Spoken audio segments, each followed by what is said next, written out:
ពួកយើងជាពុទ្ធបរិស័ទជាអ្នកប្រតិបត្តិ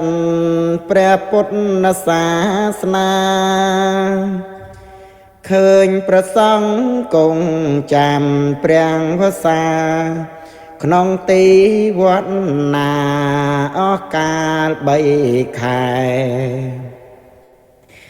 តែងនាំគ្នាធ្វើកម្មឋិនទាំងខ្មែរទាំងចិនច្រើនគ្នាអ៊ូអែរួចហើយបបួលគ្នាហើយទាំងចិនទាំងខ្មែរទៅវេថ្វាយសង្ឃកម្មឋិនគឺជាការឡើងទានក្នុងមួយឆ្នាំមានការធ្វើតែម្ដងហើយមានតែមួយខែផងខុសពុតបំណងមិនជាកម្មឋិនរាប់ថ្ងៃមាន29ត្រូវតាមចំនួនជនជាតិខ្មែរចិនបើចង់កសាងកម្មឋិនត្រូវធ្វើឲ្យប៉ិនពុទ្ធានុញ្ញាត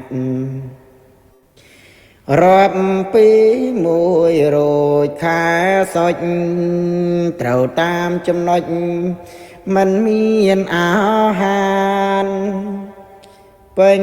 បោកម្មដឹកអង្គខ្នាតពុទ្ធានុញ្ញាតចប់កម្មឋិនហើយពួកយើងអ្នកកាន់ពុទ្ធសាសនាដោយបានឃើញថាបុណ្យនេះកល្យានជ្រះថ្លាក្នុងចិត្តគ្រប់ប្រាណជួយត្រេកអរទានកឋិនលោកអើយជួយត្រេកអរទានកឋិនលោកអើយជួយត្រេកអរទានកឋិនលោកអើយ